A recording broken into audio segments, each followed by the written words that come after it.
전 세계가 지금 이 사람의 이름으로 뜨겁습니다. 현재 진행형 전설이라고 불리며 각종 기록을 갈아치우고 있는데요. 최근 월드시사 W에서도 많이 언급됐던 그 이름이 오늘 메인 뉴스에 등장합니다. 오늘 이슈 W에서 다룰 주제는 그녀를 모르면 간첩입니다.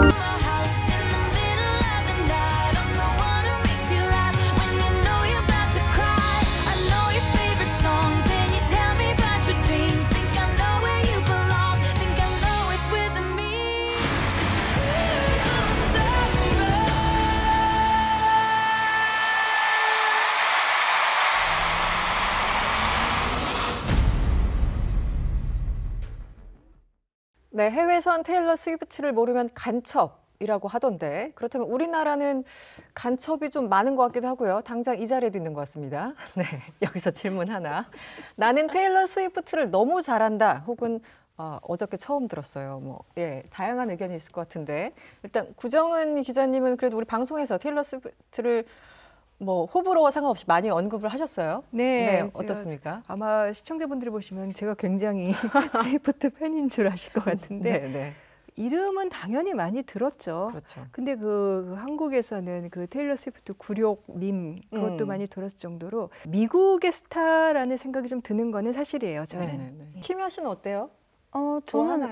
저는 노래를 많이 들었어요. 사실은 이제 팝송을 들어서 많이 노래를 들었고 이제 유명한 가수로 제가 알고 있습니다. 좋아서 막 찾아서 듣는 건가요? 아니면 주변 사람들이 다 들으니까 그냥 얼떨결에 듣게 되는 건가요? 약간 듣게 되는 것 같아요. 듣게 되는? 네네네. 이제 아니면은 예를 들어서 인기 있는 팝송 이렇게 치면은 무조건 테일러 스위프트 노래가 들어가 있습니다. 아, 그렇구나. 네. 그리고 간첩 한 분 계신 것 같은데요. 네. 우리 소장님. 네. 노래는 들어보신 것 같죠? 아니요, 노래 처음 들어본. 솔직히 고백하면. 네네. 그래서 이제 그 음악 팬으로서는 간첩 맞고요. 네. 근데 다만 이제 워낙에 이제 영향력 있는 인물이다 보니까 시사에서 많이 등장을 하죠. 그래서 알고는 있습니다만은 음악으로는 맞습니다, 간첩. 네. 들어보세요, 노래 좋아요. 글쎄, 좋은 것 같은데 아까 들었는데 좋은 것 같아요. 저도 사실은 그 테일러 스위프트 정치부 뉴스를 읽다가 더 많이 요즘 보게 돼가지고 그래서 저희 이제 방송 원고 준비하면서 한 이틀 동안 그 유튜브를 틀어놨어요. 테일러 스위프트 탑 10 이런 거 뭔가 이 방송에 영감을 얻기 위해서. 근데 제가 그동안 많이 들었던 노래들이더라고요. 근데 몰랐어요. 저도 약간 1.5 정도 되네요. 지금 간첩이 지금 1.5명 정도 있는 것 같습니다. 네, 그리고 우리 문화평론가님은 이제 앞으로 설명 많이 해주실 거니까 여기서 잠깐 스킵을 하도록 하죠. 네. 오늘 강의를 해주실 분이에요. 네. 여기서 질문 하나 던져보겠습니다. 테일러 스위프트는 빌보드 200에서 총 몇 주간 1위를 했다. 되게 많이 이제 위에 있었던 것 같아서 뭔가 숫자가 클 것 같은데 10개월 정도? 10개월 정도? 저는 일단 52주는 넘었을 것 같아요. 1년은 넘었으니까 이런 문제를 내지 않았을까요? 역시. 저는 기준을 모르니까 전혀 감을 못 일단 잡고. 한 번이라도 올라갔으면 엄청난. 일단 한 번 올라가면. 네, 이럴 때 그냥 찍는 겁니다. 소장님. 그러면 두 자리 숫자로.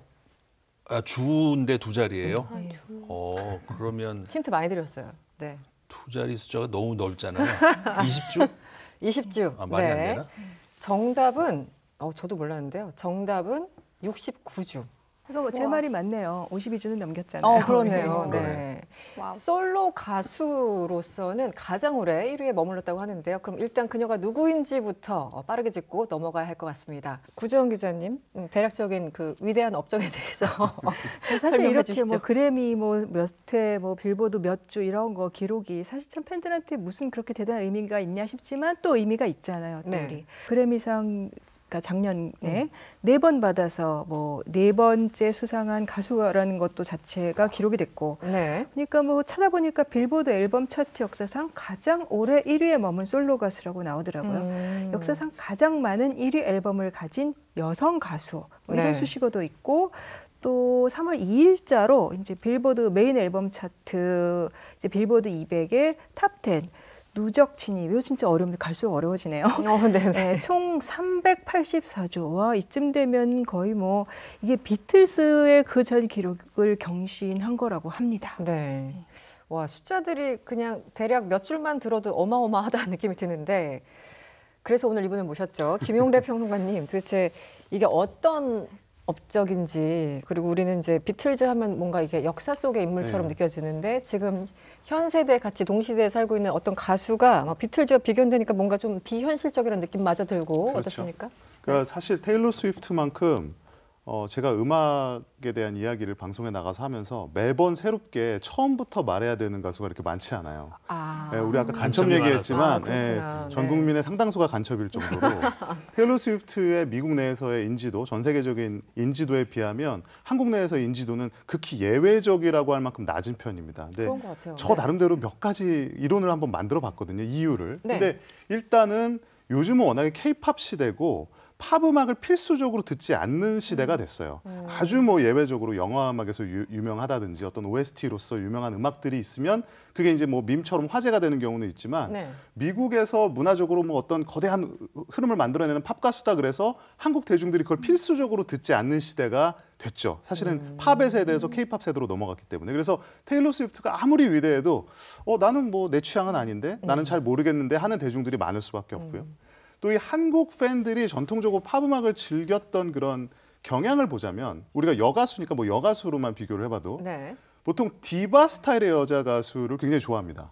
뭐 셀린 디온이라든지 머라이어 캐리, 그러네요. 뭐 혹은 뭐 휘트니 휴스턴이라든지 이런 가수들의 음악을 주로 좋아하는데 반해서 사실 한국 대중들이 잘 모르는 영역이 좀 컨트리 팝 스타일의 음악들 혹은 포크 팝 스타일의 음악들에 대해서는 좀 선호도가 낮은 편이에요. 아까 네네. 저희가 들어본 그 테일러 스위프트의 음악이 컨트리에서 출발한 그런 장르인 네, 거예요. 원래는 좀 더 컨트리에 가까웠지만 이제 나이가 들어가면서 사실 이제 컨트리에서 뭐 팝, 다양한 일렉트로 음악이라든지 그런 음악들이 이제 섭렵을 하면서 미국 내에서는 굉장히 실험적인 가수로 꼽히지만, 이게 사실은 가사를 우리가 특별히 주의 깊게 듣지 않는 한국 대중들의 입장에서는 뭐 휘트니 휴스턴의 어렸을 때 우리 뭐 I Will Always Love You 같이 네네. 임팩트 있게 한번 탁 질러주는 음악들이 조금 더 빠르게 그러니까 우리 영화에 좀 나와야 그런 부분도 그게 아닌 분명히 것 있어요. 같아요. 그리고 테일러 스위프트의 음색 자체가 굉장히 어떤 독특한 음색 자체로 사람들의 마음을 끈다기보다는 그 음악이 갖고 있는 어떤 다양한 매력과 특히 가사에서 오는 그런 독특한 매력이 있는데 이런 것들을 사실 팬들이 열광하는 부분이거든요. 그렇군요. 네, 근데 그런 부분을 우리가 직접적으로 와닿기는 쉽지 않다. 네, 그래서 이제 매번 설명하기가 좀 어렵습니다. 테일러 스위프트의 매력이라든지 이런 부분들. 근데 이제 아까 기록을 얘기하시면서 와닿지 않는다고 말씀하셨는데 정말 동감하고요. 왜냐하면 뭐 69주든 68주든 그게 우리랑 크게 연관성은 없기 때문에 그렇죠. 우리에게는 오히려 가요 톱10에 뭐 골든컵을 했었느냐, 뭐 어렸을 때지만 네. 그런 기록들이 좀 더 와닿잖아요. 근데 이거를 그냥 비교를 한번 해볼게요. 아까 비틀즈 얘기가 나왔는데 비틀즈 얘기가 나오는 이유가 있습니다. 왜냐하면 현역 가수 중에는 비교할 수 있는 가수가 이미 없어요. 네, 이미 여러 가지 기록들이라든지 네. 추이라든지, 그리고 지금 테일러 스위프트가 뭐 18년 정도 됐습니다. 데뷔한 지. 근데 아직도 현역인데다가 아직도 고점을 찍고 있는 가수라 대부분의 레전드 기록을 다 경신을 했기 때문에 유일하게 비교할 수 있는 게 솔로 가수 중에는 그나마 없고 네, 솔로 가수 중에는 이제 뭐 어떤 임팩트적인 측면에서 마이클 잭슨이 소환되기는 합니다. 네, 그리고 당연히 어떤 분은 마이클 잭슨의 그런 글로벌한 어떤 영향력이 더 컸다고도 말할 수 있겠지만, 어쨌든 기록적으로만 보면 솔로 가수 중에는 가장 지금 높은 추이를, 지금 가파른 추이를 보여주고 있고, 나의 경쟁자는 나밖에 없는 상황이 된 그렇습니다. 거예요, 지금. 여자 가수 중에는 물론 당연히 없고요. 그렇군요. 그래서 유일하게 비견될 수 있는 게 지금 비틀즈밖에 없는 거죠. 그래서 찾다 비틀즈까지 가는 네, 거예요. 사실 비틀즈랑은 뭐 음악적으로 어떤 큰 공통 분모가 없는데 기록적인 면에서 임팩트라는 측면에서 그렇습니다. 그래서 조금 더 쉽게 설명을 해드릴게요. 아까 그래미 어워드 올해 앨범상을 말씀해 주셨는데, 자, 다음 가수들은 아마 거의 다 아실 겁니다. 프랭크 시나트라, 밥 딜런, 스티비 원더, 뭐 다 아마 익숙하실 것 같은데 이들의 공통점이 그래미에서 올해 앨범을 3번 수상한 사람들이거든요. 네, 근데 테일러 스위프트가 이번에 또 다른 올해 앨범상을 받으면서 4번 네. 수상을 했어요. 그래서 그조차도 이제 경신을 한 상태입니다. 그래서 뭐 대중적인 지표, 수상 기록, 문화적인 영향력에 있어서 현재 테일러 스위프트와 비견될 수 있는 가수는 현재도 그렇고 레전드급에서도 쉽게 찾기 어려운 실정입니다. 근데 저는 주변에 그러니까 테일러 스위프트를 이야기하는 사람들이 없는 이유를 이렇게 좀 생각을 해봤거든요. 근데 사실 저 세대부터도 가요를 많이 들었지 팝에 네. 그렇게 몰두하지 않았었어요. 근데 주변에서 팝을 이야기하는 사람들은 한마디로 다 이 나이 드신 분들이에요. 근데 그분들이 이야기하는 가수가 지금 말씀해 주신 그 3명의 가수들 같은 네. 옛날 사람들. 그래서 그 나이 든 분들은 다 자기 시절에 듣던 걸 생각하니까 저 가수가 마이클 잭슨만큼 위대해? 비틀스만큼인데 비틀스는 저희 부모님 세대의 사람이거든요. 그러니까 그들과 비교를 해야지만 이해가 되고 그냥 테일러 스위프트라는 지금 시대의 상징 자체로는 오히려 우리나라 사람들한테는 좀 와닿지가 않는 것 같아요. 테일러 스위프트가 사실은 지금 현재 MZ 여성 팬들의 어떤 엄청난 서포트를 받고 있습니다. 우상 같은 존재. 우상 같은 존재고 네. 그들의 정서를 대표하기도 하고 특히 이제 그 남친 서사가 굉장히 유명해요. 전 남친 서사라는 거의 하나의 장르입니다. 테일러 스위프트에. 그래서 네. 뭐 실명이 언급되기도 하고. 저 그 영상 봤거든요. 전 남친 서사. 맞아요. 그 어떤 여러 그게 명인가요? 뭔데요? 네, 전 남친 서사. 그러니까 테일러 스위프트가 만났던 유명 뭐 연예인들이나 그런 뭐 전 남친들 있지 실명으로 않았겠습니까? 이렇게 그 때로는 실명이 이름이 뭐 이렇게 디얼 존 이렇게 등장하기도 하고 그 둘 사이를 모르는 사람은 알 수 없는 아주 내밀한 내용들이 이제 가사에 언급되기도 하고 때로는 뭐 자기를 자책하기도 하고 때로는 그 전 남친을 저격을 하기도 하는 이런 모습들이 이게 새로운 세대의 어떤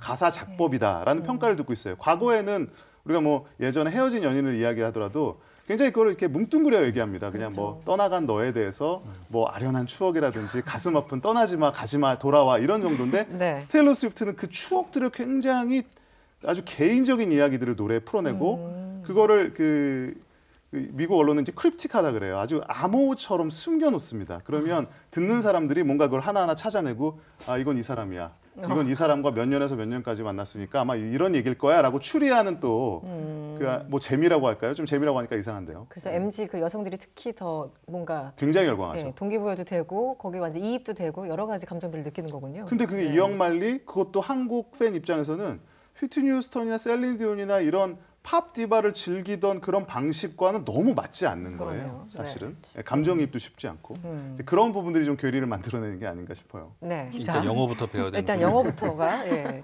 난관이군요.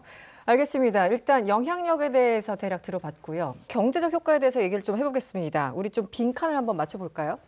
테일러 스위프트가 지난해 공연만으로, 그러니까 지난해 한 해 공연으로만 벌어들인 수입은 얼마다? 소장님 자신 있게. 무슨 비교할 수 있는 그 기준이 없다 보니까 전혀 뭐 감도 안 오죠. 예, 전혀 저는 감이 안 와요. 네. 얼마큼 벌어야 잘 버는 건지도 잘 모르겠고. 그러면 나보다 잘 벌면 다 잘 버는 거. 다른 분들 도전해 보시죠. 지난해 공연으로만 벌어들인 수입이 얼마다? 제가 힌트를 하나 드릴까요? 네, 네, 좋아요. 네. 블랙핑크가 월드 투어를 했어요 작년에. 본핑크라고 하는 투어인데 여기서 2억 6천만 달러 수입을 올렸다 그래요. 그러니까 3,400억 원 정도입니다. 그러니까 최소한 2억 6천만 달러는 넘는다고 뜻이잖아요. 네. 힌트 많이 드렸어요. 곱하기 5? 그 이상 되려나요? 곱하기 5 정도. 곱하기 10억. 10억 달러 이상. 많이들 부르시네요, 오늘. 네, 20억 달러 이상. 구정은 기자님. 우리 김야 씨는?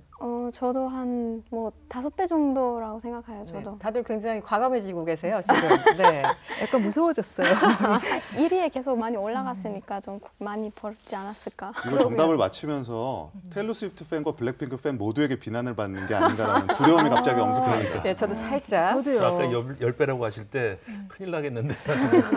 누구를 평가절하하는 건지가 네. 애매해지거든요. 그렇군요. 그럼 이왕 이렇게 된 거. 네. 네. 재산까지 한번 추산을 해보죠. 테일러 스위프트의 재산은 어느 정도일 것이다. 그래서 저는 재산을 찾아봤었어요. 거기서도 테일러 스위프트가 상당히 높은 랭킹에 들어가는데 그 나머지 사람들은 정말 다 옛날 가수들, 뭐 비틀즈급의 뭐 이런 네, 뭐 비틀스 뭐 이런 사람들이고 그래서 테일러 스위프트가 독보적으로 있는 거 보면서 뭐 근데 뭐 여성 가수들 중에는 뭐 마돈나, 리하나 이런 사람들 나오는데 근데 아무튼 액수가 너무 커가지고 제가 기억이 안 나. 기억하는 게 의미가 없었습니다. 네, 그렇습니다. 지금 추산도 안 되고 네, 너무 어렵고 막 이런 상황이에요. 정리를 좀 해주시죠. 저도 사실 이거를 뭐 다 기억하고 있는 건 아니라서 네. 자료를 보고서 그렇구나 하는 정도가 되겠는데요. 에라스 투어라고 하는 글로벌 투어가 있었습니다. 테일러 스위프트에. 근데 이 공연 투어 수익으로만 10억 달러, 그러니까 1조 3천억 원 정도를 벌었다고 합니다. 1년 공연만으로. 네, 그렇습니다. 네. 에라스 투어 자체만으로요. 네. 그러니까 아까 그 맞았네. 재산에다 곱하기 5가 아니라 그게 아니네요. 그러니까는 투어만으로만 그렇다는 거니까. 그렇죠. 근데 투어 아까 블랙핑크 데뷔에 5배 근접한 거는 맞죠. 사실이네요. 아, 그러네요. 그 비슷하게 10배 맞춰주신 것 같아요. 네. 그런데 이제 투어로만 돈을 버는 게 아니잖아요. 그렇죠. 가수라는 게 이제 음반 판매가 있고 당연히 그 안에는 스트리밍도 포함이 돼 있죠. 네. 그 다음에 이제 중요한 저작권료가 있습니다. 이게 왜 중요하냐면 테일러 스위프트는 데뷔 시절부터 지금까지 모든 곡을 혼자 작사 작곡을 하고 있어요. 그러니까 물론 이제 와우. 파트너들이 있죠. 작곡 파트너들이. 그렇지만 본인이 부른 모든 곡은 사실 크레딧이 다 올라가 있다고 보시면 되죠. 예, 이거 갖고도 뭐 수입이 엄청나고요. 그다음에 이제 마스터라고 해서 판권이 있어요. 근데 요거에 관련해서는 좀 재밌는 게 테일러 스위프트가 데뷔해서 첫 몇 장의 앨범은 그 스쿠터 브라운이라고 하는 미국 팝계의 거물 에이전트가 그 판권을 모두 갖고 있었거든요. 근데 테일러 스위프트가 이거를 이제 본인의 영향력이 커짐에 따라서 요 판권을 사들이려고 노력을 했어요. 이 둘이 결별을 하면서. 그때 네. 많이 싸웠던. 많이 싸웠죠. 네, 많이 근데 싸웠죠. 스쿠터 브라운이 팔질 않았어요. 어떻게 보면 당연할 수도 있는데 네. 내가 테일러 스위프트의 음악의 판권을 내가 갖고 있음으로써 수익을 얻고 싶잖아요. 그렇기 그렇죠. 때문에 테일러 스위프트가 굉장히 후한 조건을 제시했는데도 팔지를 않아서 테일러 스위프트가 심지어 어떤 액션을 취했냐면 본인의 그가 갖고 있는 판권의 모든 곡을 본인이 새로 녹음합니다. 이렇게 되면 새로 녹음한 음반의 판권에 대해서는 본인이 소유할 수가 있어요. 그렇군요. 거기다가 네. 저작권은 어차피 자기 거니까 이제 온전히 그런 수익이 되게 되겠죠. 그다음에 이제 콘서트가 있고 이제 굿즈가 있습니다. 우리 이제 상품이라고 하죠. 굿즈 머천다이즈. 중요하죠. 네. 굿즈를 토탈 합치면 18억 2천만 달러라고 합니다. 작년 한 해만입니다. 이제는 숫자가 귀에 안 들어오네. 네. 이게 이제 2조 4천억 원인데 그 조 단위 넘어가면은 좀 와닿지가 않아서. 그렇죠. 그래서 네. 이게 실제로 뭐 블룸버그에서도 그렇고 연준에서도 보고서가 나와 있는데 와, 이게 그렇게 얘기하니까 진짜 어마어마하네요. 그냥 절대 액수도 그렇지만 GDP까지 지금 언급될 정도면 한 뭐 이제 나라에. 여러 파생 효과까지도 언급한 그렇죠, 거겠죠. 그렇죠. 네, 그런 이야기가 있고요. 아. 그다음에 공연으로만 네. 파급된 경제 효과가 6조, 그러니까 46억 달러죠. 파급 효과. 그다음에 여행 협회가 이제 분석한 이제 여행 관련한 파급 효과가 있겠죠. 경제 효과가 네, 네. 이게 100억 달러, 13조 원을 이루는 걸로 이제 집계가 됐습니다. 계속 들어야 되나요? 그러니까 이게 뭐 들어봤자 네. 그냥 넘사벽이다 이렇게 보시면 될 것 같아요. 네. 뭔가 숫자가 계속 나오니까 이 스튜디오가 굉장히 조용해진다는 느낌을 네. 네, 받습니다. 다들 뭔가 엄숙해지는 숫자 그냥 앞에서. 어깨가 내려가고. 네. 근데 그 부분 조금 더 그 튜어 인플레이션이라고 하는데 이제 저도 가끔 기사를 읽다가 이런 거였어요. 그러니까 테일러 스위프트가 떴다 하면 한마디로 공연을 한다 하면 그 주변에 이제 그 주변을 일단 가야 되죠. 여행, 뭐 굿즈, 그렇죠. 거기서 뭐 숙소, 뭐 식사도 해야 되고, 뭐 술 한잔도 할 테고 여러 가지 파급 효과가 있는데 그 부분을 조금 더 설명해 주시면 어떨까요? 그러니까 이제 뭐 티켓 가격 자체가 일단 오르는 거가 하나가 있겠고요. 이거는 요즘 이제 전체적인 팝음악계의 추세이기도 한데 500달러 뭐 한 50만 원 이상이 되겠죠. 이런 티켓이 암표가가 4,700만 원까지 오르는. 그게 가능하군요. 네, 그게 뭐 사실 가능합니다. 이거 상상은 잘 안 되는데 네. 이게 정확히 어떤 의미인지는 그리고 이제 어. 미국이나 외국 같은 경우는 그런 리셀 사이트들이 굉장히 활성화돼 있어서 사실은 뭐 나중에는 어떤 티켓은 실제 가격보다 싸게 구입할 수 있는 경우도 있죠. 예, 공연의 흥행에 따라서.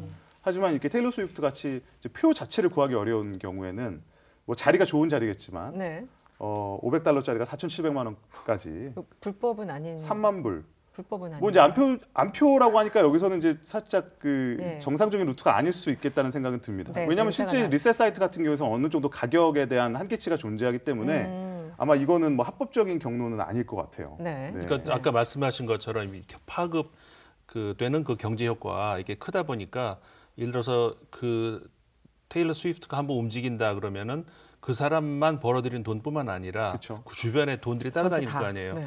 그 동남아시아라든가 이 아시아권에서도 서로 유치하려고 지금 난리를 친다는 것 정도는 저도 알고 있는데 맞아요. 싱가포르 공연 같은 것들도 그거 한번 열다 그러면은 그 테일러 스위프트뿐만 아니라 어쨌든 간에 전 세계에서 관광객들이 올 거 아닙니까? 그러면 호텔에 묵어야죠, 먹어야죠. 그러니까는 호텔에서도 이제 그런 그 패키지 상품 같은 거를 만들어서 그러니까는 뭐 그 부자들도 많이 올 거 아니에요. 네네네. 그러니까는 뭐 스위트룸에다가 뭐 A급 자리 그 공연 장소에다 이런 걸 묶어가지고 패키지로 판다는 거죠. 그 패키지 값이 뭐 몇 천만 원씩이나 한다는 거예요. 우리 한국 돈으로 하면. 그래서 이 퓨어 인플레이션이란 단어 나오고 경제적 효과에 대해서 그렇게 언론들이 주목을 하는 거군요. 네. 뭐 스웨덴에 갔을 때는 스웨덴 소비자 물가 지수가 테일러 스위프트가 있었던 공연이 있었던 전년 달에 비해서 같은 달에 비해서 9.7%가 올랐다. 그러니까 이제 전체적인 인플레가 있다 보니까 네. 뭐 호텔 방이라든지 티켓이라든지 뭐 여러 가지 숙박 뭐 이런 것들. 근데 이게 사실은 완전히 남의 이야기는 아닌 게 2018년에 이제 BTS가 한창 이제 미국 진출을 하고 그때 이제 빌보드 뮤직어워드에서 상도 받고 했을 때 이제 라스베가스에서 신곡을 발표하는 프리미어가 있었거든요. 네. 시상식에서죠. 네. 근데 그 시상식이라는 게 사실 그렇게 많은 사람들이 오지 않아요. 요즘은 특히 워낙 길기도 하고 내가 좋아하는 가수의 온전한 공연을 보고 싶지 사실 시상식 자체는 좀 지루한 면이 있지 않습니까? 근데 BTS의 신곡이 나온다고 하니까 이제 전 세계에 있는 아미들이 그 빌보드 뮤직 어워드를 보기 위해서 라스베가스로 몰리는 바람에 네. 제가 그 당시 현장에서 취재를 했었는데 네.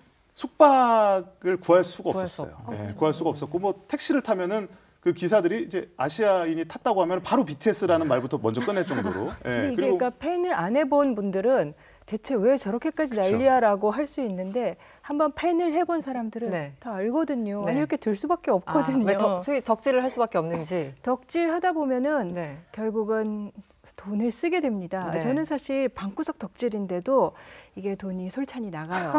그리고 경험담. BTS가 전에 그 웸블리에서 공연할 때 저도 물론 안 가봤습니다만 그럴 때는 그 도시에서만의 이제 런던 쪽에 숙박만 되는 게 아니라 보통 팬들이 가면은 사흘치 공연표를 다 사야 되고 왜냐면 첫째 날, 둘째 날, 셋째 날 공연의 느낌이 다르기 때문에 그렇죠. 그러면은 숙박업소들이 이제 외부로 팽창하게 되면은 다른 지역에서는 팬들을 유치를 한다 그러더라고요. 우리가 공연장까지 무료로 태워다 주겠다. 셔틀버스 이런 거. 그 정도 되면 이제 경제 효과가 엄청나지는 거죠. 저는 충분히 이해는 갑니다. 네. 갑자기 그런 말씀하시니까 저도 이제 한국에 처음 왔을 때 이제 K-팝을 너무 좋아했어요. 네. 그래서 그때도 콘서트나 이런 데 많이 찾아다녔었는데 제가 그때 엑소를 되게 좋아했거든요. 네. 그래서 한번 팬사인회 가려고 그거는 이제 추첨해서 당첨이 돼야 되는데 앨범을 많이 살수록 이게 추첨에 이제 당첨이 되는 확률 올라가거든요. 네. 500만 원어치의 제가 앨범을 샀습니다. 500만 원어치를요? 네. 그래서 앨범 하나에 2만 원 이 정도면은 제가 거의 앨범을 몇 개 저거를 처리하는데 되게 그래서 근데 그거를 결국에는 다시 갔어요. 팔아요. 다시 팔 때 이제 저 같은 사람들이 재판매할 때 팬들끼리 팬카페에서 열심히 하면 아무튼 그렇습니다. 그 나눔도 있어요. 맞아요. 그리고 이제 나눔이에요. 앨범을 사는 이유가 이제 음악을 듣기 위해서가 아니라 요즘 사실 CD 플레이어도 없는 분이 많지 포토카드 않습니까? 때문에 앨범을 맞아요. 안에 사는 있는 거라서 그 포토카드 안에 따로 포토카드랑 나눔해야죠. 팬싸 당첨권 오늘 때문이죠. 제가 있을 자리가 아닌 것 같아요. 그 소외감. 과거에 과자 먹으면 안에 뭐 이렇게 따줘 주고 이런 거 있었지 네, 뭐 않습니까? 약간 스티커도 있었고 스티커 주고 약간 뭐도 그런 거 있었고. 비슷한 네. 건데 근데 이게 실제로 야기하는 산업이 굉장히 큽니다. 일단은 우리나라가 지금 몇 년 연속으로 전 세계 국제 레코딩 협회에서 매년 발간하는 연감에서 항상 상위권에 올라가 있거든요. 이 시장 규모에 있어서. 근데 여기서 사실은 이 굿즈 개념으로 사는 CD의 판매량이 굉장히 중요하다는 거예요. 이게 팬더스트리라고 하는 이 부분이 굉장히 크다라는 거죠. CD는 그 자체가 그냥 다 굿즈예요. 그 그래서 자체가. 누가 그거를 그 CD로 뭐 들어요. 듣진 않으니까. 네, 굿즈를 사기 위해서 이제 돈을 쓰는 거죠. 이제 환경 문제도 되긴 해요. 네. 왜냐면 이거 자체가 다 어떻게 보면 잠재적인 쓰레기가 되는 거라서 이런 부분도 있고 그래서 요즘은 전략적으로 그 수치를 높이기 위해서 일단 많이 찍어냅니다.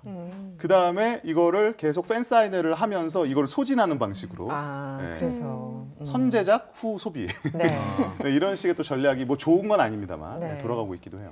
저희 지금 오늘 스튜디오에 덕질을 한 번이라도 해보신 분이 무려 2분이나 계시기 때문에 이 마음에서 우러나는 그런 얘기들을 계속 해주고 계신데 저도 이해는 갑니다. 예, 어떤 상황인지 돈을 왜 쓰는지 몰입할 수밖에 없는 이유. 그나저나 구정원 기자님, 뭐 인덱스까지는 아니지만 우리나라도 왜 BTS가 어디 한번 떴다 그러면 뭐 지역 경제가 얼마고 이런 것들은 꽤 이제 오래 전부터 이게 이렇게 효과를 낸 이유가 무엇일까요? 뭐 외국에서 여러 가지 연구 보고서도 있던데. 그 스위프트만 네. 얘기를 하자면은 그 스위프티라고 하는 그 팬덤이 있잖아요. 근데 이 단어가 작년에 무슨 옥스퍼드 영어 사전인가에 추가가 됐대요. 스위프티라는 말이. 예. 근데 그 사실 한국에서도 아미 해보지 않으면 아미를 이해를 못 하는데 네. 이 스위프티는 그 진짜 아미도 팬덤 자체가 그 BTS라는 현상을 만든 건데 스위프티는 그 참여도 이런 면에서 그 광신도급 굉장히 유명하다 그러더라고요. 그 스위프트 자체가 팬들하고 굉장히 많이 소통을 하는 스타일이었고 또 그 스위프트의 그 음악 장르들이 저도 잘 모르지만 이렇게 변할 때마다 팬들이 끊임없이 지지해주고 그리고 아까 평론가님께서 얘기해 주셨던 그런 어떤 법적 소송이 있었을 때 그때 뭐 그 마스터즈 그 문제라든가 판권 같은 거 그럴 때 팬들이 여러 같이 이제 지지를 해주는 거죠. 그래서 실질적으로 어떤 힘을 행사를 하고 왜냐하면 그렇게 되면은 나는 팬이다뿐만이 아니라 여러 가지 경제적인 파급 효과에도 팬들이 영향을 미치게 되는 거고. 그래서 스위프트는 단순한 가수가 아니고 스위프트의 팬들도 그냥 팬클럽 이런 게 아니라 어떤 하나의 조직화된 대중 집단이 돼서 지금은 거의 메타버스급으로들 분석을 하더라고요. 그래서 그 자체가 팬덤 자체가 하나의 서브컬처가 되는 이제 그렇게 되는 거고 그다음에 저는 그 경제 효과 이런 거 뭐 테일러노믹스 이런 거 얘기할 때 사실은 경제 효과라든가 그 투어 인플레이션이라든가 이런 거는 어떤 하나의 요인으로만 참 설명하기는 힘들어요. 예를 들면은 뭐 싱가포르 같은 경우 3월 공연에 엄청난 경제 효과가 있다라고 얘기를 하는데 뭐 거기 뭐 티켓이 뭐 30만 장이 팔렸네, 뭐 항공권이 동났네 하는데 사실 싱가포르는 인구가 얼마 안 되는 한 600만 되나요? 그런 도시 국가잖아요. 근데 싱가포르 같은 경우는 그 2020년에 중국 정부가 홍콩 그 보안법 그때 홍콩 네네. 시위가 많이 컸었죠. 그러면서 그때 글로벌 기업이라든가 금융자본이 홍콩을 대거 떠나서 어디로 갔느냐? 그래서 싱가포르라든가 도쿄 같은 데로 많이 갔다고들 해요. 그래서 싱가포르가 어부지리를 얻은 것도 있었고 그만큼 현명하게 유치를 잘한 것도 있었고 이런 요인들이 겹쳐져서 싱가포르에 가서 공연을 하게 되고 거기에 경제 효과가 이제 아시아에서 허브처럼 쌓이게 되고 이런 것들이어서 여러 가지 요인들이 많이 합쳐져서 나오는 것 같아요. 아니 근데 진짜 아직까지도 풀리지 않은 궁금증이요. 그러니까 지금 우리가 이런 뭐 얼마가 경제 효과가 있고 이런 것들이 비현실적이잖아요. 근데 이런 비현실적인 세상을 만들 수 있는 비결. 그러니까는 왜 미국이며 당연히 미국이고 전 세계적으로 왜 이 테일러 스위프트가 이렇게 먹히는 걸까요? 저는 이것도 사실은 한 문장이라든지 뭐 몇 마디로 표현을 할 수는 없을 것 같은데 뭐 기본적으로 당연히 어떤 음악이 주는 힘이 있겠죠. 그런 보편적인 그런 매력이 있을 것 같은데 테일러 스위프트의 음악이 크게 보면은 팬들의 그런 덕심을 자극하는 아주 매니악한 계열의 음악들이 있는가 하면 또 한편으로는 뭐 크루얼 서머라든지 We're Never Getting Back Together 같은 곡들은 사실 잘 이렇게 언뜻 들으면 제목만 들으면 모르는데 뭐 Never Ever Ever 하면 그 노래라고 하는 노래들이 있어요. 그러니까 많이 이게 들어본 것 같아요. 네, 그렇죠. 뭐 SNS라든지 뭐 광고 음악이라든지 이런 데 다방면으로 또 활용되는 그런 또 범용성들이 있죠. 그러니까 그런 대중적인 어프로치가 하나로 있지만 또 한편으로는 아까 말씀드린 알면 알수록 빠져드는 그런 매니아적인 특성을 또 갖고 있다. 그래서 전 사실은 이제 우리가 과거에 팝 가수라고 하면은 대부분은 불특정 다수를 겨냥하는 좀 보편적인 음악들이죠.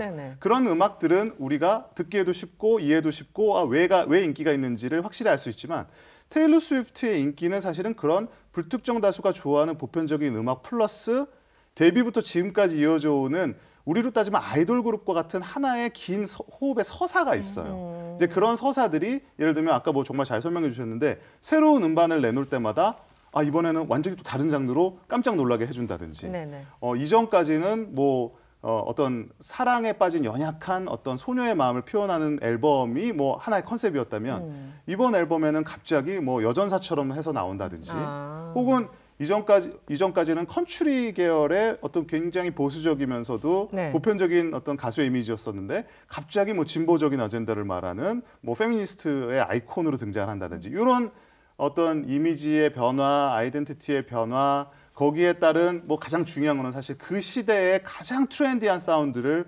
누구보다도 잘 또 흡수를 해서 또 가장 최고의 프로듀서들과 함께 소개하는 이런 부분들이 뭐 음악적인 면을 넘어서서 어떤 문화적인 면으로서 테일러 스위프트를 좀 이렇게 매력적인 가수로 만들게 하는 그런 요소가 되는 것 같아요. 사실 이거는 그 안에 좀 들어가 보지 않으면 쉽게 이해가 되지는 않는 부분이기는 해요. 한국에서도 우리 K-팝 이제 뭐 경제 효과라든가 뭐 경제 효과라는 게 항상 좀 뜬구름 잡는 소리일 때가 많아서 다 믿을 수는 없지만 아무튼 얘기 많이 하는데 이 실제로 그 K 문화 이런 것들의 파급력이라든가 경제 효과 이런 것도 그냥 객관적으로 평가해서 어떤지 좀 평론가님 의견을 듣고 싶거든요. 네, 저도 사실은 이 부분에 대해서는 항상 좀 두 가지가 좀 갈리는데 실질적으로 어떠한 영향력이 있다라고 나오는 숫자들이 정말 그 가수나 문화의 영향력을 잘 대표하고 있는가라는 부분에서는 좀 의문이 붙어요. 네. 왜냐하면 미국 같은 경우는 이걸 굉장히 오랫동안 조사를 해왔고 그런 분석하는 틀들이 되게 정교해요. 그래서 실제로 그 가수가 가진 영향력을 수치화하는 능력이 뛰어난데 우리 같은 경우는 아직도 이 분야에 있어서는 굉장히 좀 낙후된 면이 있어서 뭐 가령 방탄소년단이 매년 36억 달러, 4조 7천억 원 정도의 경제 효과를 만들어낸다. 이것도 사실 미국 경제지 포춘에서 분석한 그런 자료입니다. 아, 그렇군요. 네, 네. 그런데 뭐 더 자세하게 얘기하면 뭐 공연을 한 번 할 때마다 외국인 관광객들이 와서 1조 2천억 원이 넘는 그런 부가가치를 낸다라고는 하는데 사실 이건 굉장히 좀 표면적이에요. 왜냐하면은 특히 K-팝 같은 경우는 우리가 가령 테일러 스위프트를 얘기하자면 테일러 스위프트가 미국이라는 나라에 대해서 뭔가를 더 설명해 주기는 어려워요.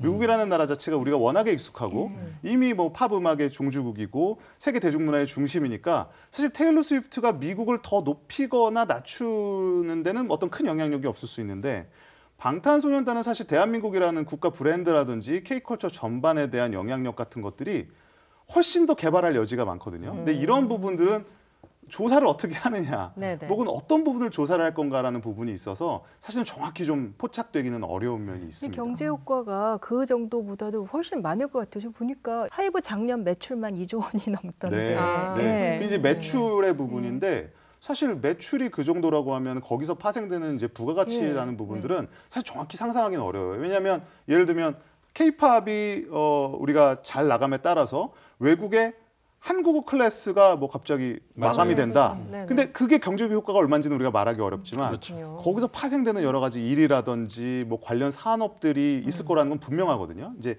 이런 부분들은 좀 앞으로 좀 그런 어떤 도구라든지 이런 걸 좀 개발할 필요가 있고요. 제가 90년대에 프랑스에서 학생으로 공부를 했고 네. 그다음에 지금은 아까 말씀드린 것처럼 1년의 절반을 이제 그쪽으로 나갔다 왔다 하는데 90년대하고 지금하고 한국을 알고 있는 프랑스 사람들은 완전히 다르거든요. 네, 압도적이죠. 그때는 지금. 한국이 네. 어디 있는지 정확하게 몰라요, 사람들이. 그리고 어디 있는지 모르는 게 아니라 한국 그러면 어디야가 아니라 뭐야, 그게 뭐야라고 물어보는 사람들도 있을 정도였는데 지금은 그 서점에 들어가면은 BTS 책 이런 것들이 소위 우리가 이제 흔히 그 속칭으로 이렇게 꽂혀 있는 게 아니라 눕혀 있다라고 하죠. 네, 책. 네. 그러니까 이렇게 많이 팔리는 책들이 이렇게 꽂혀 있는 것들이 아니라 이렇게 사람 눈에 그 잘 보이는 평대 쪽에 같은데. 네, 평대에 네. 놓여 있는. 그러니까 BTS 관련 책들이 이제 그렇게 있다든가 이런 현상들이 과거에는 뭐 전혀 상상할 수 없었던 그런 것들이거든요. 그리고 한국 식당들이 어마어마하게 지금 늘어나고 있는데 계속 또 지금도 계속 늘어나요. 그러니까 이런 효과들이 결국은 그 전혀 익숙하지 않던 한국 문화를 드라마에서 음악에서 이렇게 알아나가면서 네, 한국 음식 먹어볼까 이렇게 하면서 늘어나는 거거든요. 그러니까 평론가님 말씀하신 것처럼 그런 것까지 가는 파급 효과 같은 거를 따지면은 뭐 어디까지 범위를 정해야 될지 알 그렇죠. 수가 없는 거죠. 이 경제 효과라는 게 굉장히 광범위하기도 광범위하죠. 하고 애매하기도 추상적이기도 하고 맞아요. 특히 그 아까 말씀하신 것처럼 한국어 클래스가 그냥 바로바로 마감된다는 네. 얘기를 제가 종종 뉴스를 통해서 듣고 뭐 음식부터 예전에는 저도 90년대에 대학을 다녔는데 그때 예를 들어 뭐 어디 유학을 간다, 어디 뭐 여행을 간다, 큰 꿈을 꾸고 그러면 우리는 일단 뉴욕 가야지 뭐 이런 느낌이었는데 요즘 또 젊은 다른 나라 친구들은 일단 서울 한번 와야지 약간 이런 느낌이 있어서 이게 확실히 그 많은 변화가 그래요? 있었던 것 같습니다. 그렇죠. 저는 네. 이제 전 7년 전에 왔는데 그때만 해도 한국 간다고 하면 친구들이 한국? 어딘데? 약간 이렇게 많이 물어보고 왜 미국이나 유럽 유학 안 가냐 이렇게 많이 말하는 사람 되게 많아. 근데 또 얼마 전에 다시 이란 돌아가니까 엄청 K-팝이나 한국 식당이 생기고 저도 놀랐어요. 왜냐면 그때 제가 한국어를 이란 안에서 배우고 싶었는데도 잘 클래스가 없었어요. 네, 요즘에는 진짜 학원이 엄청 많아지고 이란에요? 네네. 제가 한국에 살고 있다고 하면 다 좋아하더라고요. 그냥 일반 사람들이 네. 부럽다 이러면서. 근데 저도 되게 놀랐어요. 아까 프랑스 말씀하신 것처럼. 네, 불과 한 7년 뭐 이 정도의 이게 시간인데. 소프트 파워라는 거 아니겠습니까? 그렇죠. 네, 예. 맞아요. 제가 최근까지 유학을 하다가 이제 귀국을 했는데 네. 제가 제일 재밌었던 경험이 하나 있었어요. 근데 그때 BTS 공연이 아마 LA에서 있었는데 LA 이제 취재차 가니까 이제 사람들이 한국 사람을 보면 좀 반가워해요. 우리 생각보다는 훨씬 그 현장의 공연에 한국 사람 비중이 적습니다. 현지 팬들이 워낙에 많아서. 근데 이제 가끔 보면은 한국인인 걸 알아보고 이렇게 뭐 기다리거나 할 때 물어보면은 되게 말도 안 되는 부탁을 해요. 저한테. 어떤? 그 가수의 이름을 읽어달라 그럽니다. 그래서 읽어주잖아요. 원어민을 원하는 거죠. 네, 그럼 한국어를 참 잘한다고. 발음이 너무 좋다고. 그래서 이런 거- BTS의 한국 공연을 본토 공연이라고. 맞아요. 그래서 우리가 무슨 해외 영토가 있는 건 아니지만 본토 공연이라고 그러고 네. 실제로 그 외국에 계시는 분들은 다들 BTS한테 굉장히 고마워한다라고들 하시더라고요. 그렇죠. 인지도가 아예 차원이 다른 네. 수준이 돼버렸으니까요. 네, 문화 예술계 인사 테일러 스위프트에 대해서 저희들도 주제를 정해서 이렇게 얘기를 하게 되는데 정치계에도 영향력이 있어요. 이 사람이 딱 경제만, 사회만, 문화만 이렇게 영향이 있을 수 없잖아요. 정치계에도 큰 영향력을 행사하고 있는데요.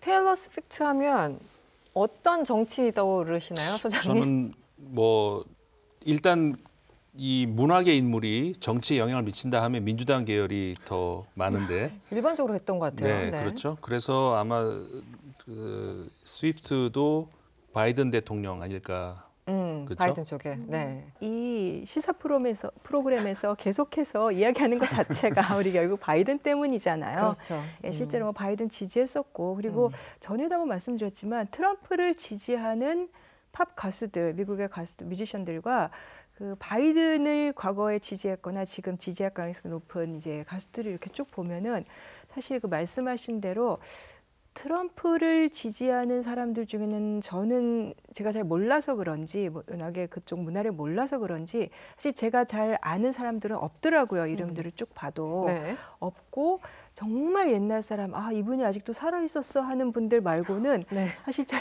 모르겠고 그리고 바이든 지지 쪽은 또 반대로 뭐 누구를 딱히 언급해야 될지 모를 정도로 너무너무 많고 한데 그 많은 바이든 지지할 혹은 했던 미국의 셀럽들 중에서도 테일러 스위프트가 지금 뭐 단연 화제의 중심인 것 같아요. 네. 바이든 자체가 아니라 사실 테일러 스위프트 최근 기사는 트럼프 때문에 한 번 더 부각이 됐었죠. 테일러 스위프트가 바이든을 지지한다면 자신에 대해서 배신이다 이런 취지로 얘기를 했는데 그 이유인즉 본인이 그 재임 기간에 문화예술계들에게 수입을 또 올릴 수 있는 그런 법안을 통과시켰다고 하면서 일단 주장을 그렇게 했습니다. 거기에 대해서 스위프트가 어떤 대답을 했는지는 아무도 모릅니다. 네, 그런 상황이고요. 참 재밌어요. 지금 SNS 팔로워가 2억 7,900만 명. 네, 2억 7,900만 명이라고 하죠. 그리고 미국 성인의 50% 이상이 테일러의 팬이라고 하는데 여기서 또 문제를 한 번 더 거침없이 내보겠습니다. 네, 김혜 씨 준비가 됐죠? 네. 잠깐만요. 네. 이 문제 맞추기 전에 약간의 힌트라도 약간의- 지금 아니 지금 계속 힌트 드렸는데 스위프트가 나이가 어느 정도나 돼요? 35? 만 33인가 제가 그렇게 알고 있는데. 89년생입니다. 33, 34. 89년생. 89년생. 그래서 미국 대선에서 몇 퍼센트의 유권자가 테일러 스위프트가 지지하는 후보에게 투표할 가능성이 있을까? 국제 여론조사 기관에서 조사를 했어요. 한번 맞춰볼까요?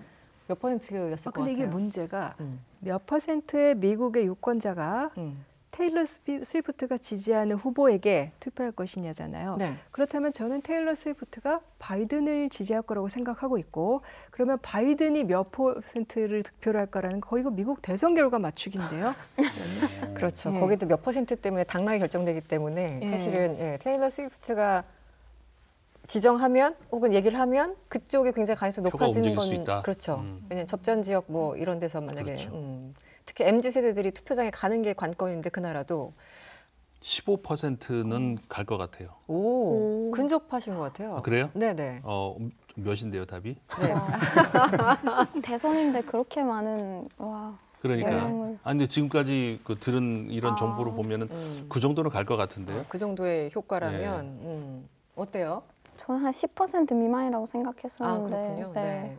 정답은 18%라고 하죠. 네, 구정원 기자님 조금 더 설명을 해주시면 어떨까요? 근데 저는 사실 이 조사는 여기저기서 뭐 보도가 나오기는 하는데 뭐 한 20%될 거라고 의미가 없을 것 같아요. 우리가 정말 투표를 할 때 내가 미국인이라면 누가 스위프트가 시키는 대로 하겠어요. 저는 솔직히 그 의미가 없는 얘기라고 보고 원래의 정치 아까 지향과 말씀하신 팬심 들어보니까 그럴 것 같은데. 원래의 정치 지향과 스위프트의 팬덤이 맞아 떨어지는 그냥 그런 것일 것 같아요. 예를 들면 제가 아무리 BTS 아미여도 BTS가 시키는 대로 지지하는 대로 제 투표가 가지는 않을 것 같아요. 네. 다만 이제 스위프트 같은 경우는 그 유권자 등록을 그러니까 네. 미국의 복잡한 선거 시스템에서 유권자 등록을 하라고 스위프트가 캠페인을 했고 그것이 실제로 유권자 등록을 늘리는데 근데 그 늘린 것 자체가 뭐 몇만 명 단위이긴 했어요. 하지만 어쨌든 그런 현실적인 효과가 있었다는 거 그런 거고 그다음에 또 이게 어떤 선거에서 구체적으로 내가 트럼프를 찍으려고 했는데 스위프트 팬이다 보니까 바이든을 움직여갔어라기보다 이 팬덤이라는 것은 항상 예상치 못한 방향으로 움직이는 경향이 있어요. 특히 젊은 사람들이 모이는 것이기 때문에 예를 들면 이란에서 재작년인가요? 그 이 히잡 머리스건 네네. 그 문제 때문에 이 그 격렬한 시위가 일어났었고 많은 이들이 목숨을 잃었는데 그렇죠. 그때 이란의 이 BTS 팬들, 아미들의 그 텔레그램 방이 있었어요. 그 텔레그램 방이 원래는 팬덤 때문에 모인 거지만 사실 이 사람들은 다 이란의 젊은 사람들이에요. 특히 가장 핍박받고 그 이란 내에서 진보적인 개혁의 목소리를 대표하는 젊은 여성들이었어요. 당연히 자신들의 현실에 대해서 이야기를 하게 됐고 그리고 또 그때 시위에 나갔다가 항의 시위에 나갔다가 목숨을 잃은 여성 중에 한 명이 그 아미였던 거예요. 네. 사실 BTS가 이란의 정치 상황하고 아무 관련이 없죠. 그렇지만 그런 것들이 계기가 되어서 어떤 정치적인 흐름을 만드는데 서로 공감하고 할 수 있는 그런 영향을 미치기 때문에 그래서 이거를 딱 표를 뭐 몇 퍼센트가 움직여 간다라고 말은 할 수 없지만 그렇지 않더라도 굉장히 의미 있는 어떤 그런 정치적인 공간을 열어주는 효과는 분명히 있는 것 같아요. 네. 저는 나온 숫자보다는 실질적인 영향이 좀 더 있을 거라고 보는 아, 쪽이거든요. 오히려. 왜냐하면 미국이라는 나라 특성인데 정치에 별 관심이 없습니다, 사실은. 그리고 투표가 굉장히 귀찮아요. 네, 투표율도 낮죠. 네, 투표율도 낮고 투표에 참여하는 과정 자체가 아주 좀 귀찮게 돼 있기 때문에 이게 예를 들면 우리 같은 경우는 오늘 뭐 내일이 대선인데 오늘 저녁에 뭐 홍대 앞에서 유세를 하면 그 표가 바로 갈 수가 있죠. 근데 미국은 사실은 이제 그렇게 직접적으로 가는 뭐 이렇게 효과적인 그런 선거 운동이 쉽지가 않은데 그래서 테일러 스위프트 같은 이런 아티스트가 그런 캠페인을 하고 뭐 투표를 하자라고 하는 그 말 하나만으로도 사실은 정치 무관심한 젊은 층이라든지 네네. 혹은 투표 자체를 아예 망설였던 사람들을 움직일 확률은 좀 있다고 봐요. 근데 물론 기본적으로는 내가 테일러 스위프트를 좋아한다고 하면 기본적으로 좀 리버럴한 성향이 있을 수는 있겠죠. 그렇죠. 예. 가능성이. 예, 그런 부분은 뭐 감안을 해야겠지만. 그러니까 이제 투표 성향 자체를 바꾸기는 어려울지 몰라도 네. 투표율을 높일 네, 수는 그렇죠. 있을 거란 말이죠. 그렇죠. 그러다 보면은 특정 후보에게 유리한 표가 많이 갈 수가 있겠죠. 말씀하신 것처럼 스위프트를 좋아하는 팬들이 대략 정치적으로 어떤 계열일 것인 거는 우리가 이제 짐작할 수 있으니까. 그러니까 집에서 그냥 놀고 먹고 그냥 좀 쉬려고 했었는데 아 테일러 스위프트가 투표하자고 하네 그럼 한번 가볼까 약간 이런 마음이라도 들게 그렇죠. 한다 이런 의미죠. 지금 이제 갑자기 정치 영역으로 막 흘러가고 있어요 얘기가 저희들 좀 모르게. 많은 얘기가 나오고. 그 테일러 스위프트 이건 이제 임상훈 소장님도 아마 기사를 많이 접하셨을 것 같은데 이 정치 음모론에 시달리고 있다. 이게 네. 대체 무슨 얘기입니까?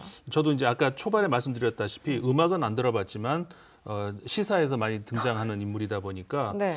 지금까지 우리가 얘기 나눈 것처럼 이제 바이든을 지지를 한다던가 그런 성향이 있다. 그러면 당연히 그 트럼프 아주 강성 지지 세력 안에서는 음모론들이 나오죠. 뭐 스위프트가 뭐 미국의 정보 요원이라든가 네. 그러니까 참 말 같지도 않은 얘기들이 나오기 마련인데 이해가 뭐 안 그런 거 그다음에 무슨 그 남자친구가 그 미국 풋볼 선수잖아요. 맞아요. 그러니까 근데 그 팀이 어떤 그 슈퍼볼에 진출을 했는데 그것도 이제 이 무슨 영향이 있어서 그 분명히 뭐가 있었을 정치적으로? 거야.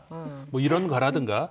그러니까 사실 그 이런 얘기를 한다는 게 이제 전파가 아까운 그런 내용들인데, 근데 실제로 그런 것들이 그 강성 그 트럼프 지지자들 사이에서는 먹힌다는 것이죠. 그런 음모론들이 나는. 근데 실제로 그러니까 스위프트 같은 경우에는 정치적인 발언들도 그러니까 좁은 의미의 정치적인 발언은 아니지만 실제로 하기는 한다는 것이죠. 예를 들어서 이제 그 백인 우월주의라든가 그 인종차별 이런 것들에 대해서 좀 민감한 어떤 그런 것에 대해서 비판적인 얘기를 한다든가 이런 의미에서의 넓은 의미의 그 정치적인 참여는 또 적극적으로 또 하는 편으로 알고 있거든요. 그런 거. 그다음에 특히 예를 들어서 무슨 그 여성 폭력이라든가 이런 문제에 있어서 어떤 그 투표를 하는데 반대표를 던졌다든가 그런 정치인에 대해서는 또 이렇게 그쪽으로 표를 주지 말자라는 그런 얘기를 한다든가 이런 의미에서 적극적인 정치적인 의사 표시를 하거든요. 그러니까 당연히 아까 말씀드렸던 특정 정치 세력으로부터는 굉장한 비토 그런 그 움직임이 또 있죠. 네. 처음에는 문화, 예술, 그리고 경제까지 얘기를 하다가 이제는 마무리는 사실상 정치 쪽으로 마무리가 되는 그런 느낌입니다. 테일러 스위프트의 그 영향력이 어느 정도인지 이 주제만 보더라도 여러분들 알 수 있을 것 같습니다. 우리의 자존심이 걸린 질문을 하나 드리겠습니다. 이거 중요해요. 또 우리 이런 거 좋아합니다. 네. 아시아 투어 지역에 있는데 딱 세 나라라고 합니다. 어딘지 아십니까? 일단 한국은 아닌 것 같아요. 그러니까요. 자존심이 일단 싱가포르는 알고 있습니다. 싱가포르. 네. 그리고 또 어디일까요, 소장님? 일단 아시아로 온다 그러면 일본을 가지 그쵸. 않을까. 일본이 예. 제일. 음. 그럼 일본, 싱가포르 또 네. 하나가 그러면 어딜까요? 중국일까요? 그런 것 같기도 하고. 중국하고 왠지 안 친할 것 같기도 한데. 그거는 네, 또 그런 네. 것 같아요. 왜냐면 홍콩 안 가면은 이제 중국도 안 가고 뭐 이렇게. 어딘데요, 근데? 그래서 호주입니다. 호주. 네. 네. 그러니까 이거 아시아 좀 하면 문제가 애매한 것 그래요. 같아요. 네. 그러니까 우리 아시아 딱 태평양. 그 아시아면 우리 보통 이제 동남아시아에서 일단 먼저 서치가 시작되잖아요. 우리 두뇌에서. 네, 그러다 보니까 호주까지 가기가 좀 멀었는데 정답은 도쿄, 싱가포르, 호주입니다. 네. 호주까지 포함해서. 네. 우리나라에서는 일단 우리 김현 씨가 말씀 주셨는데 일단 한국은 아닌 것 같다고. 아니 근데 한국이 아닌 것도 좀 의아스럽기도 하고요. 네. 그러니까 지금까지 그 말씀 들어보면은 전 세계적으로 그렇게 영향력을 가지고 그럼 당연히 우리나라에서도 팬들도 있을 것도 같고 네. 그리고 당연히 그 우리나라의 공연을 유치하고 싶은 사람들도 있을 것 같은데 왜 우리나라에서 인기도 별로 없었고 공연을 한 번도 못 할까요? 좀 여기서 화나시는 것 갑자기 같은데요. 확실한 건 제 잘못은 아닙니다. 스위프트 의문의 일패 인기가 없다고까지 말씀. 의문의 일패. 아니 우리나라에서 정말. 실제로 그렇지 않아요? 네. 맞아요. 제가 몰라서 그러나? 테일러 아니, 스위프트도 충분한- 자기가 여기서 인기 없다는 걸 알고 있었던 거 아닌가요?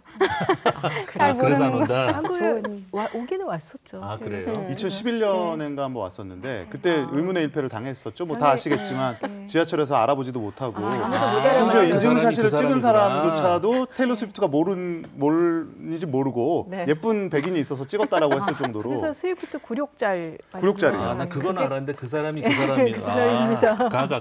네, 근데 그때 사실은 얼마나 이 가수 입장에서는 그 인상이 되게 중요한데 네. 그 바로 이어진 일본 공연에서는 어마어마했다는 거죠. 사실 그때만 해도 테일러 스위프트가 물론 초창기이긴 합니다만 한 5, 6년 차 네. 그래도 뭐 최고의 전성기로 달려가던 시점이었기 때문에 예외적으로 한국에서 못 알아봤다라는 쪽이 맞을 것 같아요. 근데 마상을 입었군요. 그때. 네, 근데 뭐 그렇게 개인적으로 뭐 어떤 삐침에 의해서 안 왔다라고 하기는 좀 어렵고요. 네. 사실 이제 한국의 음악 내수 시장도 뭐 전 세계 10위권 안에 6위 정도, 6, 7위권을 하고 있기 때문에 네. 그런 이유로 오지 않은 것은 아니고 현실적인 문제가 있는 것 같더라고요. 대표적으로 공연장의 문제가 있습니다. 아, 그렇죠. 한국이 이 공연장이 부족하기로 유명한 나라입니다. 사실은. 오. 그래서 실제로 그 거의 대란이에요. 우리나라 아티스트들, 뭐 뮤지컬, 뭐 클래식 공연, 가수들 공연할 것 없이 그 자기가 원하는 공연장을 내가 원하는 시기에 해야 되는데 그게 쉽지 않다라는 거예요. 일단 아레나라고 하는 체육관이 뭐 터무니없이 부족하고요. 네. 뭐 돔이라든지 스테디엄 사이즈로 가면 이거는 아예 뭐 사실 전멸입니다. 그래서 테일러 스위프트급의 가수가 와서 공연을 하기에 지금 인프라 자체가 녹록치 않고 시기까지 맞춰야 되기 때문에 그렇죠. 뭐 심지어는 아예 말도 못 꺼내는 정도라고 합니다. 아, 네, 왜냐면 공연장. 조건 자체가 안 갖춰져 있기 때문에 일단 공연장이 이렇게까지 태부적인지 진짜 그 얘기를 몇 년 전에 들었는데 네. 기획사 이런 분들한테 지금 생각해 보니까 지금도 없어요, 우리가. 제가 아레나 공연 신축 관련한 심포지엄에 그 뭐 기조 발언하고 토론한 게 있었는데 그게 3년 전인데 네. 아직도 성과가 아직도. 가시적인 성과가 없고요. 뭐 네. 올해부터 뭔가 아레나가 하나둘씩 생긴다고 하는데 그것도 또 봐야죠. 봐야죠. 네. 그러면 좀 선택되지 않은 날들 좀 서운했을 것 같아요. 그렇죠. 일단 네. 당장은 한국부터 그랬고 네. 아마 충격을 좀 받은 쪽은 홍콩이 아닐까 싶은데 최근에 이제 팝스타들의 홍콩 패싱이 계속 지금 이어지고 있는 상황이죠. 정치적인 문제도 그렇고 실제로 홍콩도 슈퍼스타들, 팝스타들의 공연을 유치하기에 그런 시설적인 면으로 그렇게 적합한 도시는 아니라고도 합니다. 예, 그래서 네네. 뭐 해리 스타일즈, 그다음에 뭐 콜드플레이 이런 가수들도 아시아 투어를 할 때 홍콩을 제외하고 뭐 도는 그런 것도 있었고 스위프트가 이제 대신 택한 게 아까 우리 설명을 해주셨지만 이제 싱가포르가 아주 이제 주요한 도시가 됐는데 네.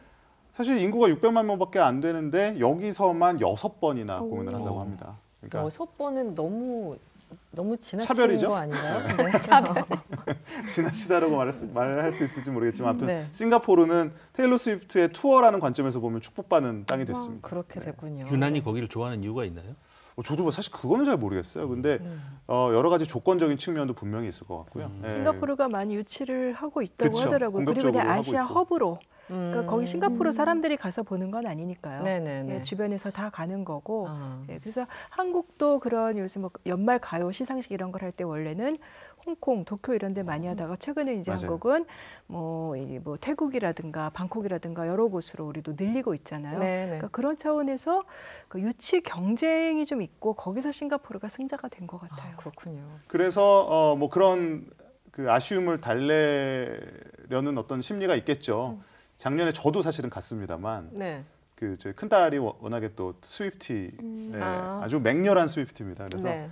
큰 딸이 자기가 에라스 투어를 못 가는 대신에 극장에는 데려다 달라 그래서 테일러 스위프트의 공연 영상을 영화로 상영하는 아주 그 이벤트가 있었어요. 이것도 영화계에서 굉장히 중요한 역사적 사건으로 받아들여지는데 네. 테일러 스위프트가 본인의 디에라스 투어를 직접 이제 제작해서 영상으로 제작해서 이거를 극장에 직접 납품합니다. 이게 없었던 일이었어요. 네. 예, 중간 어떤 걸 거치지 않고 테일러 스위프트가 직접 배급을 해서 미국이 이제 코로나 이후로 포스트 코로나 시절의 이래로 이제 극장에 사람들이 많이 안 모이거든요. 네네. 근데 테일러 스위프트의 공연 영상을 보기 위해서 극장가가 활기를 되찾았다라는 뉴스가 나왔을 정도로. 와. 근데 이게 한국에서도 그랬어요. 코로나 때 네. 한국에서도 그런 이제 케이팝 아이돌들 그 극장 상영 많이 맞아요. 했었거든요. 저는 그것도 표 끊는 거에 실패해서 아, 실패하셨어요? 클릭에 실패해서 못 갔지만 네. 예, 그게 극장을 살린다고 하더라고요. 아, 그런 진짜 실제로 엄청 우리도 뭐 5분 만에 매진이 되기도 했었고 실제로 뭐 그 관람 세션이 있고요. 싱얼롱 세션이 또 있습니다. 노래를 따라 부를 수 있는. 여러 개 끊어야 되거든요. 네. 다른 세상인데. 너무 잘 아셔. 네, 저는 하나도 저랑 못 끊었어요. 비슷한 세대 아니세요? 하나도 못 끊었어요. 그래서 저는 어떻게 봤습니다, 겨우. 아, 네. 보셨군요. 네. 성공한 자와 실패한 자. 네. 여기서 희비가 엇갈립니다. 네. 알겠습니다. 이야기를 쭉 나눠본 결과 모아서 제 또 거친 질문, 근본 없는 질문을 해야 될 차례가 왔습니다. 마지막 질문에 빈 칸을 한번 채워보죠. 그래서 테일러 스위프트는 땡땡땡이다. 뭐 뭐든지 좋아요. 뭐 뒤에 다로 끝나면 되죠. 테일러 뭐- 스위프트는 네. 대단하다. 대단하다. 아, 이렇게 네. 뭐 테일러 스위프트는 뭐다 뭐 꽃이다, 테일러 뭐 스위프트는 용이다, 뭐 다 좋습니다. 네. 부럽다. 부럽다. 아, 이게 다 이렇게 형용사로 나오는구나. 네. 김혜 씨? 대기업이다. 아, 대기업이다. 그렇죠. 네. 딱 떨어지는 문장이네요. 대기업보다 더 큰 것 같아요. 그런 거 그래요. 같네요. 지금 보니까. 큰 대기업이다. 네. 우리 테일러 스위프트를 오랫동안 연구 관찰. 오랫동안 해오신- 연구했습니다. 네. 하지만 대답이 정작 궁금하네. 우리나라에서는 얘기할 기회가 없었던 네. 네. 평론가님. 테일러 스위프트는 고맙다. 고맙다. 네. 고맙다. 테일러 스위프트 얘기를 해야 돼서 제가 시사 방송까지 네. 활발하게 진출하고 있기 때문에 결국엔 꼭 정치 얘기를 물론 하긴 합니다만은. 개인적으로 고맙다. 네, 그래서 네. 개인적으로 평소에 뵙고 싶었던 아, 그 네, 이승환 네. 평론가를 여기서 또 뵐 수 있게 돼요. 갑자기 저를 네, 오늘 감사합니다. 우리 또 동문이잖아요. 뭐 여기저기서 알겠습니다. 이 사심까지 들어간 우리 평론가님의 얘기를 들었습니다. 89년생이죠. 한 젊은 여성이 이룩한 역사. 네. 짧다고 해야 되나요? 길다고 해야 되나요? 지금 역사를 이뤄가고 있습니다. 테일러 스위프트의 향배, 어떤 행보를 보이게 될지 전 세계도 어떤 영향력을 미칠지 함께 지켜보도록 하겠습니다. 지금까지 좋은 말씀 주신 김영대 평론가님 여기서 인사드리겠습니다. 고맙습니다. 네, 고맙습니다. 감사합니다.